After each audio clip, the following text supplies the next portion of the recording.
नमस्कार, मैं हूं शिखा शुक्ला और आप देख रहे हैं विभारत न्यूज। आइए रुक करते हैं आज की ताजा तरीन बड़ी खबरों की ओर। सिलुम्बर जिले के प्रातः स्मरणीय महाराणा प्रताप की तीसरी राजधानी चावंड में मोड़ चतुर्वेदी ब्राह्मण समाज द्वारा निर्मित नारायणेश्वर महादेव मंदिर में मूर्ति एवं प्राण प्रतिष्ठा आज से शुरू। नागर शैली में सफेद पत्थर से निर्मित मंदिर पर आकर्षक रंग रोगन और विद्युत ऊर्जा की गई है।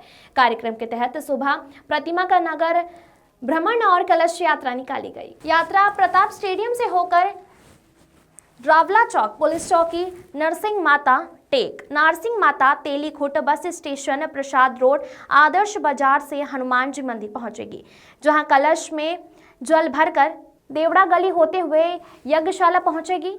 मोड़ ब्राह्मण समाज के अध्यक्ष मांगीलाल व्यास ने बताया कि आयोजन 3 दिवसीय होगा। 10 कुंडी यज्ञशाला की गई है। यज्ञशाला महाराणा प्रताप राजकीय माध्यमिक विद्यालय चावंड के खेल मैदान में तैयार की गई है। दोपहर 12:15 पर कलश यात्रा यज्ञशाला पहुंचेगी, जहां धार्मिक क्रियाओं के तहत प्रतिमा का स्थापित, देवताओं का पूजन, होमात्मक, लघुरुद्र, नवचंडी पाठ, नूतन मूर्ति, औषधिवास, जलाभिषेक सहित धार्मिक क्रियाएं संपन्न होगी। 10 कुंडी यज्ञ 21 पंडितों द्वारा संपादित होगा। कार्यक्रम के तहत रात्रि में भजन संध्या होगी। आपको बता दें कि मंदिर सफेद पत्थर से निर्मित किया गया है, जिसमें सभा मंडप, कलश, कुलदेवी, मोढ़ेश्वरी माता मंदिर और लक्ष्मी नारायण मंदिर सहित मुख्य द्वार पर कलश चढ़ाया जाएगा। मंदिर में शिव, जलाधारी पार्वती, कार्तिक, गणेश, स्वामी नंदी और लक्ष्मी नारायण, गरुण, हनुमान और सिंह की प्रतिमा स्थापित की जाएगी। जिला मुख्यालय पर केंद्र और राज्य सरकार के बजट को लेकर भारतीय जनता पार्टी द्वारा आज प्रेस वार्ता का आयोजन सांसद सेवा केंद्र पर किया गया। पाली सांसद पीपी चौधरी, भाजपा जिला अध्यक्ष सुनील भंडारी, पूर्व पाली विधायक ज्ञानचंद्र पारिक मौजूद रहे। प्रेस वार्ता में पाली सांसद पीपी चौधरी ने राज्य सरकार द्वारा पेश किया गया बजट को आमजन के लिए हितकारी, राहत देने वाला बताया। किसानों के आय को बढ़ाने वाला, किसानों के उत्थान और युवाओं के रोजगार के अवसर देने वाला बजट बताया।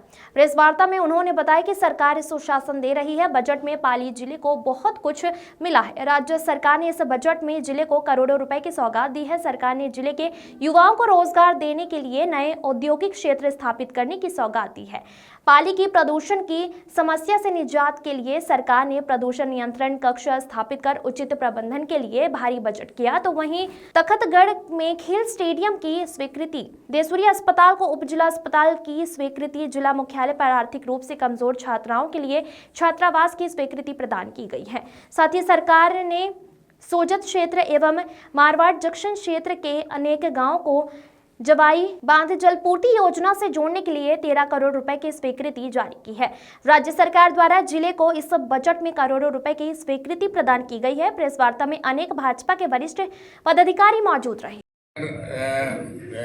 शॉर्ट में अगर कहें, मैं पाली के लिए जैसे सोजत में बस स्टैंड है, सॉलिड वेस्ट जो है उससे खाद बनाने का, कंपोस्ट खाद बनाने का ये भी प्रावधान है। और इंटरनेट ऑफ थिंग्स, जैसे पानी वगैरह, ये जो गंदा पानी केमिकल का जाता है, तो उसमें इनके कार्यालय जो है प्रदूषण नियंत्रित क्षेत्रीय कार्यालय में इसका सिस्टम लगा रहे हैं। और पर्यटन के लिए हेरिटेज और कमांड कंट्रोल सेंटर और बाढ़ प्रबंधन संबंधी कार्य के लिए भी प्रावधान है। नवीन औद्योगिक क्षेत्र सोजत में भी आ रहा है और कई मंदिरों का जीर्णोद्धार, ITI सुबेरपुर में, और उसके बाद में कन्या महाविद्यालय सोजत रोड में, बाली में नवीन बाली शहर को क्या मिला? बाली देखो एक ऐसा है कि एक जिला मुख्यालय नहीं, पूरे राजस्थान का बजट होता है। उसमें एक मैं पाली का भी बता रहा हूँ ना आगे। तगतगढ़ में जैसे खेल स्टेडियम है, ये भी तगतगढ़ और बाली वगैरह ये भी पाली में है, ऐसा है नहीं पाली में नहीं। और बांगड़ स्कूल जो है, बांगड़ स्कूल स्टेडियम जो है वहाँ इंडोर हॉल बन रहा है, बहुत बड़ा, ये पाली को मिला, पाली शहर को। और उसके बाद में आप देखेंगे पाली में ग्रास ग्राउंड है, देसूरी में सैटेलाइट हॉस्पिटल का क्रमोन्नत हुआ है और खैरवा में PSC से CSE हुई है।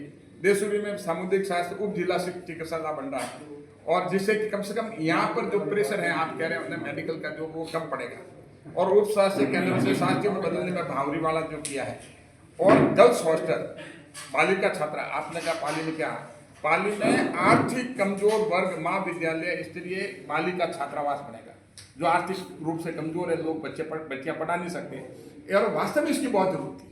और मैं तो भामा साहब को आपके माध्यम से निवेदन करूंगा कि अगर कोई करे तो यहाँ पर हॉस्टल बनावे, गर्ल्स हॉस्टल बनावे, गरीब बच्चों के जो हमारे जिनके बच्चे जो गरीब लोग हैं अपने बच्चों को पढ़ा नहीं सकते, यहाँ पर शहर में रख करके उनके लिए हॉस्टल बनावे, ये बहुत बड़ा सबसे बड़ा काम हो सकता है।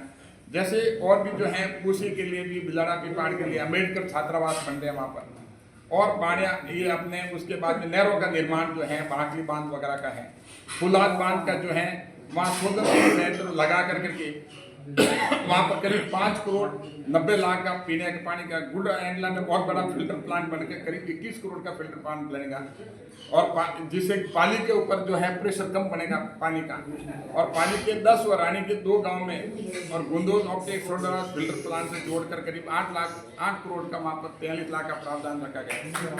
और सोजत रोड में भी कंटालिया बांध से जो 2.8 MLD पानी दिया जाएगा ग्रेविटी से, उसके लिए करीब 15 करोड़ 76 लाख रुपए खर्च किए जाएंगे।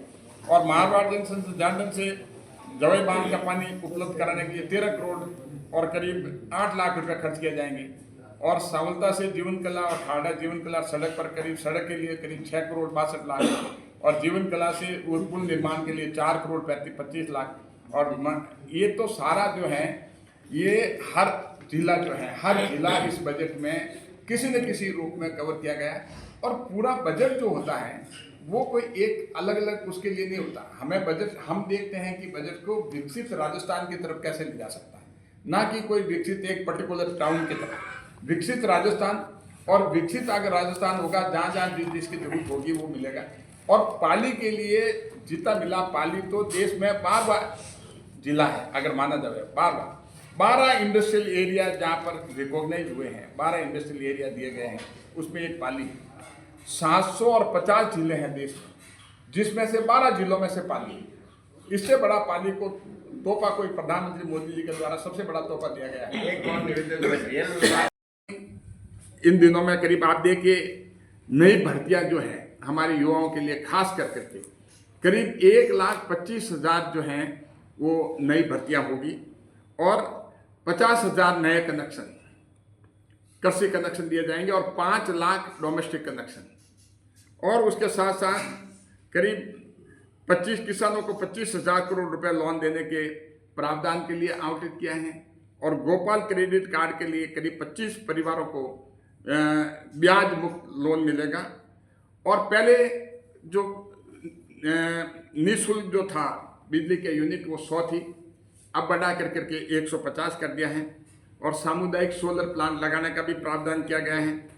और प्रत्येक विधानसभा में आप देखेंगे करीब 10 करोड़ रुपए जो हैं हमारे जो रोडें जो ठीक करने के लिए और इंफ्रास्ट्रक्चर के लिए। और जहाँ पर डेजर्ट एरिया है वहाँ पर 15 करोड़ किए हैं। ट्यूबवेल जो 1000 ट्यूबवेल और करीब 1500 हैंडपम्प का भी प्रावधान किया गया है। आंगनबाड़ी में भी करीब 200 करोड़ रुपए खर्च किए जाएंगे। और पाली के लिए आप जरूर पूछेंगे भी पाली के लिए, क्योंकि आपने बहुत अच्छी तरह से, मैं धन्यवाद देता हूँ मीडिया को कि आपने पहले ही, आज जो मैंने पेपर पढ़ा था, लगभग आपने सारी बातें कि पाली को क्या मिल रहा है। तो मैं ये मेरे पास में खूब ऐसे आइटम हैं, करीब 30 ऐसे विषय हैं जो पाली को मिले हैं, उसमें काफ़ी आपने कवर कर लिए हैं। और कुछ में जो है मैं आपको ये पेपर दे दूंगा जिसमें हमने निकाले हैं कि पाली लोकसभा क्षेत्र को करीब 30 विभिन्न योजनाओं में फ़ायदा मिलेगा, करोड़ों रुपए का फ़ायदा मिलेगा। बहुत बहुत धन्यवाद। जिला स्तरीय जन सुनवाई जिला कलेक्ट्रेट परिसर स्थित सूचना प्रौद्योगिकी और संचार विभाग कार्यालय में वीडियो कॉन्फ्रेंसिंग रूम में आयोजित हुई। जन सुनवाई में जिला कलेक्टर LN मंत्री के निर्देश अनुसार अतिरिक्त जिला कलेक्टर डॉक्टर बजरंग सिंह ने जन सुनवाई में लोगों की विभिन्न विभागों से जुड़ी समस्याओं को सुना और निस्तारण के लिए निर्देश दिए। उन्होंने बारी बारी से आमजन की समस्याओं को सुना और संबंधित अधिकारियों को उनके निस्तारण के लिए निर्देश दिए। जन सुनवाई में कुल 57 प्रकरणों की सुनवाई की, जिसमें से 3 प्रकरण का हाथों हाथ निस्तारण किया गया और शेष 54 रहे प्रकरणों को संबंधित अधिकारियों को निस्तारण के निर्देश दिए। जन सुनवाई में राजस्व के 15 प्रकरण, स्वायत्त शासन के 14, पंचायती राज के 6, बिजली के 2, जलादाय के 5, पुलिस के 3, UIT के 2, शिक्षा के 2 और अन्य 8 प्रकरण आए।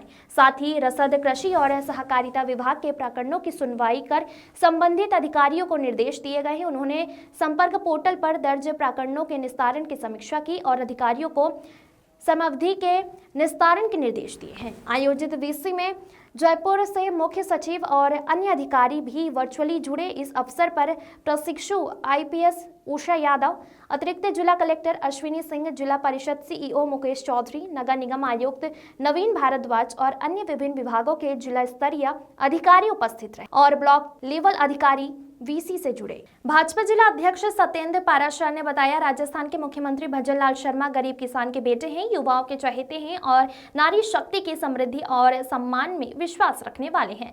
इसलिए आज 2025-26 का बजट हर घर खुशहाली लाने वाला बजट है। खुशहाल राजस्थान का बजट है। पाराशर ने राजस्थान की वित्त मंत्री दिया कुमारी का आभार जताते हुए बताया कि यह बजट 2025-26 जिसमें सभी वर्गों का विशेष ध्यान रखा गया है।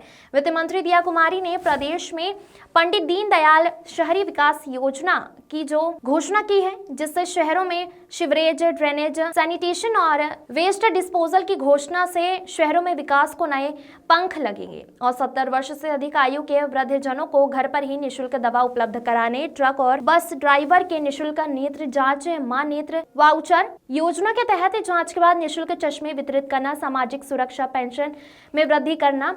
बजट में युवाओं के लिए रोजगार, राजस्थान में 150 यूनिट तक बिजली फ्री, यह एक ऐतिहासिक घोषणा है। इससे मध्यम वर्ग परिवार और आमजन को राहत देने वाला कदम उठाया है। भजनलाल सरकार ने राजस्थान में 20 लाख लखपति दीदी होंगी। महिलाओं का विशेष ध्यान रखा गया है। राजस्थान वाटर ग्रिड कॉरपोरेशन की घोषणा, जिसके तहत राम जल सेतु लिंक परियोजना 9300 करोड़ की लागत से बनेगी, जिससे राजस्थान में पेयजल की खुशहाली होगी। किसानों के लिए किसान सम्मान निधि में बढ़ोतरी करना, यह एक ऐतिहासिक कदम है, जिससे किसान खुशहाल होगा, राजस्थान को नए पंख लगेंगे। मुख्यमंत्री भजनलाल शर्मा और राजस्थान की वित्त मंत्री दिया कुमारी ने राजस्थान को समृद्ध एवं कुशल राजस्थान बनाने वाला बजट 2025-26 लाया है। इसमें शिक्षा, चिकित्सा, बिजली, पानी, सड़क एवं महिला, किसान, युवाओं सभी वर्गों का विशेष ध्यान रखा गया है। राजस्थान के लोकप्रिय मुख्यमंत्री आदरणीय श्री भजनलाल सरकार का दूसरा ग्रीन बजट आदरणीय वित्त मंत्री दिया कुमारी जी ने पेश किया है। यह राजस्थान को विकसित राजस्थान बनाने के लिए दृढ़ संकल्प को दर्शाने वाला बजट है। इस बजट के अंदर युवाओं को रोजगार के लिए 1,25,000 नौकरियों का प्रावधान किया गया है। लखपति दीदी योजना के माध्यम से महिलाओं को रोजगार देने का काम किया गया है। ग्रीनफील्ड एक्सप्रेस भी 9 जो पूरे राजस्थान के अंदर बनेगी, जिसमें 2750 किलोमीटर की रोडों का निर्माण होगा, उससे यातायात के साधन सुगम होंगे। मैं समझता हूं कि यह बजट विकसित राजस्थान की योजना को परिपूर्ण करेगा और राजस्थान को आगामी समय में विकसित राज्यों की श्रेणी के अंदर लाकर खड़ा करेगा। और मैं समझता हूं कि इससे युवाओं को, महिलाओं को, वृद्धजनों को, सभी वर्गों को लाभ मिलेगा। किसानों को विशेष रूप से लाभ मिलेगा, क्योंकि किसान सम्मान निधि योजना को बढ़ा करके 9,000 रुपये किया गया है। बहुत बहुत धन्यवाद। ऐसे ही ताज़ा तरीन खबरों को देखने के लिए बने रहिए हमारे साथ।